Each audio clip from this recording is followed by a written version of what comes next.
बिस्मिल्लाहिर्रहमानिर्रहीम। अस्सलाम वालेकुम। मैं हूं वकास अज़ीज़ और आप देख रहे हैं वकास अज़ीज़ ऑफिशियल। मेरी कोशिश होती है कि मैं आपके सामने आपके मसाइल को लेकर आऊं और उन मसाइल को ईवान बाला तक या जो साहिब इक़्तिदार शख्सियात हैं उन मसाइल को हल कर सकती हैं उन तक पहुंचा सकूं। मेरी कोशिश होती है कि मैं उन इश्यूज़ पर सवाल उठाऊं जो ख़त्ते गुर्बत से नीचे ज़िंदगी बसर करने वाले 70% अवाम के इश्यूज़ हैं। मेरी कोशिश होती है कि मैं उन हक़ाइक़ को बेनकाब करूं जिन पर सर्दियों की गर्द जमी हुई है और साल हा साल से वो बंद फ़ाइलें जिनको किसी ने टायर लगाए और किसी ने क्या लगाया वो कहीं दूर दराज कोने खुदरों में पड़ी हुई हैं और उनका कोई वाली वारिस नहीं है, कोई पुरसाने हाल नहीं है। मैं जब अपनी इस एफ़र्ट को देखता हूँ, इस सारे जो मेरी एक सोच है पाकिस्तान के लिए, पाकिस्तानी अवाम के लिए, तो फिर मुझे ये देखना पड़ता है कि मुझे अपने घर से क्या तरबियत मिली है। ज़ाहिर सी बात है, कैसे ख़ानवादे से ताल्लुक़ है जिसका ताल्लुक़ बराह रास्त करबला से है अल्हम्दुलिल्लाह, और फिर तरबियत भी ऐसे वालिदैन ने की जो कौम के मोहसिन हैं। कुछ ये बात करने का मकसद दिल दुखा होना है। मैं आज एक अजीब कहानी आपको सुनाने जा रहा हूँ और ये कहानी हमारे आज से जुड़ी हुई है, हमारे रोज़मर्रा के सफ़र से जुड़ी हुई है। और इसमें हम ये देखते हैं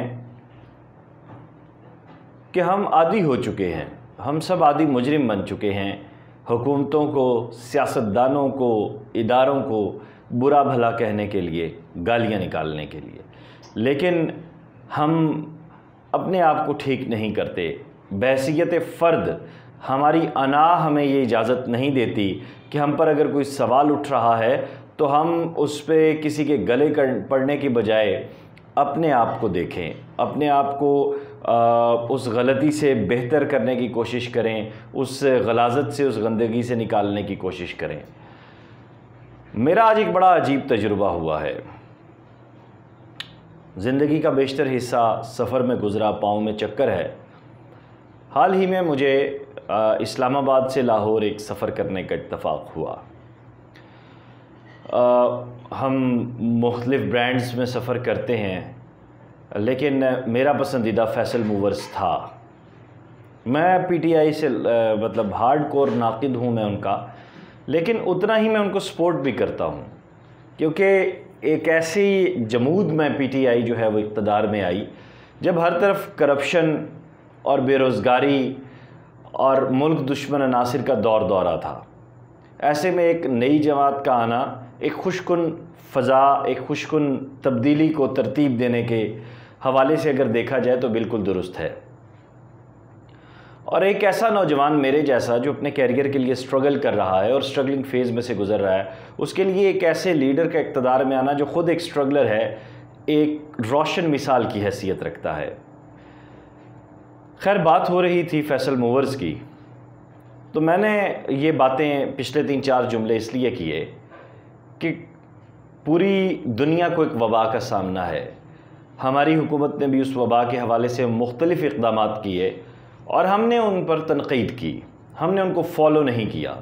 जैसा कि छोटी ईद यानी ईद उल फ़ितर पर हम देखें कि मार्केटें और जो शॉपिंग मॉल्स हैं, बाज़ार हैं, उन्हें बंद करने की बात की गवर्नमेंट ने, लेकिन हमने कहीं और से इम्प्लीमेंट करवाया चीज़ों को और फिर उसका नतीजा ये निकला कि बेशुमार अफराद की अमवात हुई, शरह अमवात बढ़ी, अलार्म बनना शुरू हो गए कि पाकिस्तान जो है वो एशिया में, दुनिया में वो मुल्क बनने जा रहा है जिसमें सबसे ज़्यादा लोग कोविड से मुतासिर हो रहे हैं।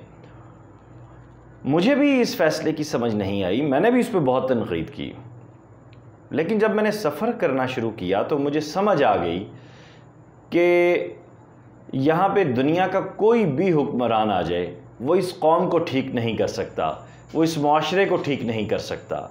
मुझे कार्ल मार्क्स के वो अल्फाज याद आए जो उन्होंने अपने सफ़रनामा हिंदुस्तान में लिखे थे कि मैं इस सरज़मीन में इनकलाब के जरासीम नहीं देखता। और आपको ये भी गोशगुजार करता चलूँ कि तब्दीली जो है वो इनकलाब का पेश खैमा साबित होती है। अब इस सारी बात को अगर मैं आज के मुद्दे के साथ जोड़ूं तो फैसल मूवर तो जो कर रहा है, हमारी जो मोटरवे पुलिस जिसकी हम मिसाल देते हैं कि वो बड़ी साफ़ और शफाफ पुलिस है, उसको मैंने अगर अपनी आंखों से ना देखा होता तो मैं कभी भी इस बात पर यकीन ना करता। सबसे पहले तो आपने वीडियोस देखी हैं कुछ आज के वीलॉग के आगाज़ में, कुछ मैं ये मज़ीद आपको दिखा रहा हूँ और ये आप बल्कि स्क्रीन पे साथ साथ देख रहे हैं। फैसल मूवर्स फैज़ाबाद अड्डे से मैं बैठा, 1100 रुपया टिकट दिया गया। टिकट आप स्क्रीन पर देख रहे हैं और ये फुटेज भी आप देख रहे हैं। अब हुकूमत ने पाबंदी लगाई हुई है कि एक मुसाफिर सफ़र करेगा, 2 नशिस्तों पे इकट्ठे नहीं बैठेंगे। फैसल मूवर मान लिया कि इस वक्त इकनॉमिक क्राइसिस का सामना करना पड़ रहा है, हमें मुआशी तौर पर बहुत बड़ी जो प्रॉब्लम्स हैं वो देखने में आ रही हैं, क्योंकि हम एक तरक्की याफ्ता मुल्क नहीं हैं, हम तरक्की पजीर मुल्क भी नहीं है, हमारा शुमार गरीब मुल्कों में होता है और हम स्ट्रगलिंग कंट्री है।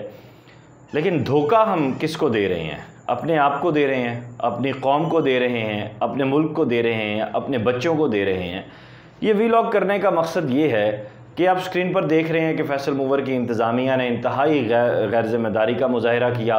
2 लोग साथ बिठाकर इन्होंने सफ़र करवाए और उस वक्त जब मुल्क में लॉकडाउन का ऐलान हो चुका है ईद के हवाले से भी, और उस पर मोटरवे पुलिस का मामला ये हुआ कि जैसे ही हम पहला जो इंटरचेंज है इस्लामाबाद से आप आते हैं लाहौर की जानिब, तो जो पहला आपके सामने जहाँ पे टोल प्लाज़ा आता है और उस टोल प्लाज़ा पे गाड़ियों को रोककर मूवी बनाई जाती है एक एक शख्स की, उसमें बाकी बसेस आगे खड़ी थी, स्काईवेज़ की भी खड़ी थी और न्याजी अड्डे की भी खड़ी थी, न्याजी जो बस सर्विस है उसकी भी खड़ी थी। फैसल मूवर की गाड़ी वहाँ पे 30 to 40 सेकंड्स खड़ी हुई है और उसके बाद बाहर से इसको यूँ इशारा हुआ है और ये लोग निकल गए, क्योंकि इन्होंने 2-2 लोग बिठाए हुए थे और अगर वो मूवी बनती तो ये लोग उसमें आ जाते। ये तो मोटरवे का सफ़र। लेकिन जब गाड़ी चली तो उस वक्त भी जो मूवी बनती है मुसाफिरों की, वो मूवी नहीं बनाई गई।